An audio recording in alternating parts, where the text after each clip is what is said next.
diabo falou assim, se tu és o filho de Deus, manda que essas pedras se transformem em pães, Jesus não falou assim, ah, eu sei quem eu sou, não tem que dar satisfação para você. Olha que interessante a resposta que ele deu. Nem só de pão. Nem só de pão viverá o homem, mas de toda palavra que sai da boca de Deus. Isso aqui está escrito em grego. Jesus falou em aramaico, mas isso aqui está escrito em grego. Em grego há dois termos para palavra.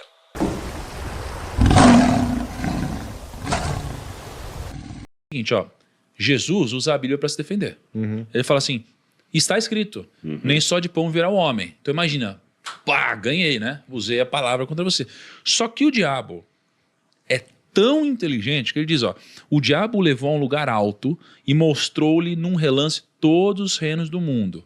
E lhe disse, eu te darei toda a autoridade sobre eles e todo o seu esplendor, porque me foram dados e posso dá-los a quem eu quiser. Então, se me adorares, tudo será teu. Aí Jesus respondeu de novo com a palavra. Está escrito, adore o Senhor, o seu Deus, e só ele preste culto. Aí o diabo o levou a Jerusalém, colocou na parte mais alta do templo e lhe disse, se és o filho de Deus, joga-te daqui para baixo, pois está escrito. Então, ó, aí o diabo vem e usa, pois está escrito, ele dará ordens a seus anjos a seu respeito, para o guardarem, com as mãos eles o segurarão, para que você não tropece em alguma pedra. E aí ele foi e usou então a palavra contra Jesus. Aí Jesus usou a palavra de novo contra ele. Ó. E Jesus respondeu, dito está, não ponha à prova o Senhor, o seu Deus. Tendo terminado todas essas tentações, o diabo o deixou até ocasião oportuna. E só uma curiosidade, legal, essa última aí. Sabe qual foi a passagem que o diabo citou quando ele falou, porque está escrito, aos teus anjos dará ordem a teu respeito? O Salmo 91. Quando eu era criança, a Bíblia lá em casa, quase todo católico é assim, fica aberta no Salmo 91, porque ele diz que é o Salmo que expulsa o diabo. Não sei quem do interior sabe disso, mesmo na capital era de Belo Horizonte. E em Qumran, nos manuscritos do Mar Morto, o Salmo 91 ficava junto com os salmos de exorcismo. Olha a ironia, o diabo cita para Jesus um salmo de exorcismo. Cara, olha só. O Salmo 91. Então, assim, Rodrigo, eu separei uma série de aprendizados dessa passagem. Não sei se você quer complementar algo antes, mas depois eu tenho uma lista de coisas que Não, só para preparar o terreno para você fazer, porque realmente só essa aqui é bizarro. É bizarro, dá umas 2 horas de conversa. O deserto, na cultura bíblica, é o lugar da provação. Nós, pela herança grega, especialmente de Platão, quando queremos falar do inferno, você imagina o subsolo. Lembra aqueles desenhos que tem um anjinho quente, aí vai para o inferno, vai subir e vai para o céu. Mas essa não era a ideia deles. A ideia deles é que o deserto é o lugar dos demônios. Tanto é que no Antigo Testamento, tem o dia do Yom Kippur, o dia da expiação, Deus mandava o sacerdote separar 2 bodes. Um bode para o Senhor, que era sacrificado, e o outro bode para Azazel. Azazel é o nome de um demônio. E o bode de Azazel era solto no deserto. Então, na Bíblia, o topo do monte é sempre a presença de Deus. Eleva os meus olhos para o monte, de onde me virá o socorro, diz o salmista. O meu socorro vem do Senhor. Quem se assentará no santo monte do Senhor? Aquele que é digno, que é limpo, etc, etc. O monte do Senhor. O deserto e o vale são o oposto do monte. Ali é o lugar da provação, é o lugar onde o demônio habita, é o lugar onde todo mundo tem medo. Por isso que o Salmo 91 é um salmo que descreve a fortaleza no deserto. E você vai pegar Jacó passou pelo deserto. Moisés, antes de se preparar, antes de tirar o povo do Egito, Moisés passou 40 anos no deserto. Depois, o povo de Israel, para entrar na terra prometida, passou 40 anos também no deserto. Elias passou um tempo no deserto. O apóstolo Paulo, quando pregou, ele passou 3 anos e meio no deserto da Arábia se preparando. No Apocalipse, capítulo 12, o povo de Deus é representado por uma mulher com asas, que antes de entrar na Nova Jerusalém, ela passa 1260 dias no deserto. A palavra deserto em hebraico é midavar. Midavar significa literalmente da palavra. Mi é a preposição da palavra. Tá? Medaber é falar. Medavar, da palavra. E uma vez eu perguntei para um rabino, por que vocês chamam em hebraico o deserto de Midavar, lugar da palavra? Ele falou que o deserto é o único lugar silencioso o bastante para você ouvir a voz de Deus. O deserto é o único lugar inóspito bastante para você mostrar que você precisa de Deus. Então, como tinha essa característica do deserto, Jesus também passou pelo deserto se preparando e ele foi confrontado pelo diabo em pessoa. E o diabo queria fazer uma coisa muito interessante. Ele queria convencer Jesus que ele não era o Filho de Deus. Porque eu imagino que o diabo não apareceu para ele como um diabo. Sim. Ele deve ter aparecido para ele como um anjo de luz, bonito, lindo. Sim. Aí a gente vê o contraste. Se Jesus estava como ser humano, esvaziado, como disse Paulo, com a Porsche na garagem, Jesus estava cadavérico, fétido. Se você, depois de uma apresentação, estava com o cabelo precisando de um cabeleireiro, imagina Jesus 40 dias sem tomar banho. Jesus devia estar fedendo, com mau hálito, o rosto abatido, Seco, né? De seco. Aí aparece aquela figura gloriosa. Olha o contraste. Ou seja, sucesso não é pecado.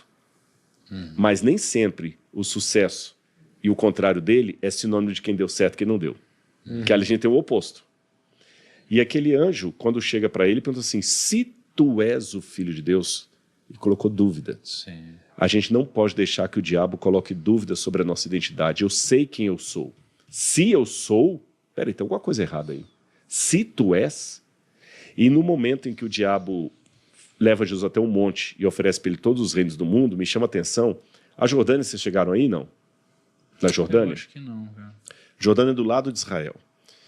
É uma outra viagem que você tem que fazer, viu? Vocês têm que ir à Jordânia. Você tem que ir também para A Israel. gente vai junto aí. É. Né? E na Jordânia tem o Monte Nebo, onde Moisés morreu. E a Bíblia fala que Deus levou Moisés até o Monte Nebo e mostrou para Moisés toda a terra prometida.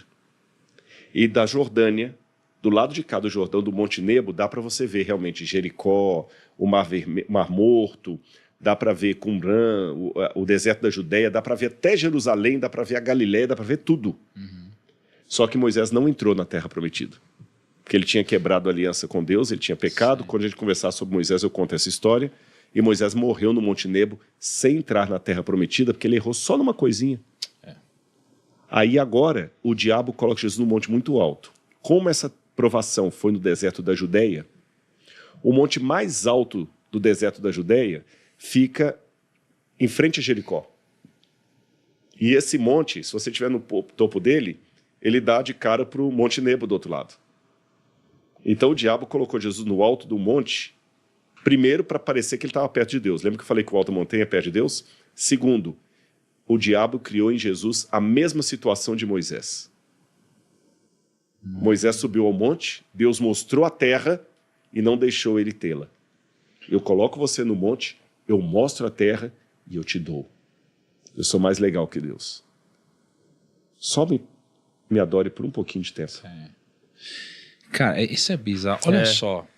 Primeiro de tudo, difícil, né? Hein? Olha só, primeiro de tudo, o diabo é um sugestionador. Igual você comentou. O jogo dele é lançar sugestões e te fazer questionar sua própria identidade. Aí eu lembro, por exemplo, da escola. Você tá na escola? Quando o pessoal vem e fala assim, você não é o bonzão? Aí você fala, não, claro que eu sou o bonzão. E você faz besteira. Mas você não é o cara da edição, o bonzão? Então, eu sou. Aí você pega e você começa a entrar na onda. Na pilha, né? Cara, você aí faz o cara besteira. xingou sua mãe ali, você não vai bater nele, né? Aí você tem dúvida do que a sua mãe é? E aí, qual que é o problema? Que começa a questionar a sua identidade, cara. Quem você é. Então, às vezes, Jesus entende. Porque o que o diabo fala? Ele fala assim, mas você não é Jesus? Você não consegue transformar essa pedra em pão? Tipo, não, claro que eu consigo. Imagina se Jesus entra nessa pilha, entendeu? O ser humano é muito frágil, né? Porque Isaías é totalmente isso. É tipo, é um outro ser duvidando do que ele é e o cara acaba se duvidando e ele fica se contradizendo e fica bravo e quer se provar. Qual que é o antídoto disso? O antídoto é saber quem você é. Exatamente. E nesse aspecto... E aplicar, né? E saber quem você é, já que estamos falando agora de um ponto espiritual, você sabe quem você é. E quando você passa pelo processo da conversão, do renascimento, como o Tiago passou, você sabe quem você é aos olhos de Deus. Vamos prestar atenção na resposta que Jesus deu? Quando o diabo falou assim, se tu és o Filho de Deus, manda que essas pedras se transformem em pães, Jesus não falou assim, eu sei quem eu sou, não tem que dar satisfação para você.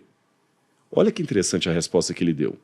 Nem só de pão. Nem só de pão viverá o homem, mas de toda palavra que sai da boca de Deus. Isso aqui está escrito em grego. Jesus falou em aramaico, mas isso aqui está escrito em grego. Em grego, há 2 termos para palavra. Você tem o termo logos, que é qualquer palavra formatada. Tá certo? Por exemplo, aqui na minha caneca está escrito primo cast. Isso aqui é logos. Logos. E existe um outro termo em grego, que é rema, que significa palavra pronunciada. Rema é palavra pronunciada. Então, quando eu falo primocast, isso é rema. Isso aqui é logos. Quando Jesus falou, nem só de pão viverá o homem, mas de toda palavra, ele usa o termo rema. De toda palavra que sai da boca de Deus. Então, nesse momento, embora Jesus rebateu o diabo com a Bíblia, nesse momento específico, ele não estava se referindo à Bíblia. Porque senão ele usaria logos. Porque a Bíblia é a palavra escrita. Jesus fala o seguinte, nem só de pão viverá o homem, mas de toda palavra que Deus falou. E o que Deus falou? 40 dias antes, Deus tinha falado, este é o meu filho amado em quem eu tenho prazer. Então, embora todas as evidências e circunstâncias pareciam supor que Jesus era qualquer coisa menos o Filho de Deus, ele continuaria crendo que era o Filho de Deus. Por quê? Porque o Pai falou. E se o Pai falou, o Pai não mente. Por isso que aquela hora que a gente falou assim, não é autoajuda nem teologia da prosperidade. Eu não vou porque eu sei que vai dar certo. Eu vou porque ele mandou. E se ele mandou, ainda que dê errado, é porque deu certo. Você entendeu a questão? Então, na vida, a gente tem que ter essa dimensão.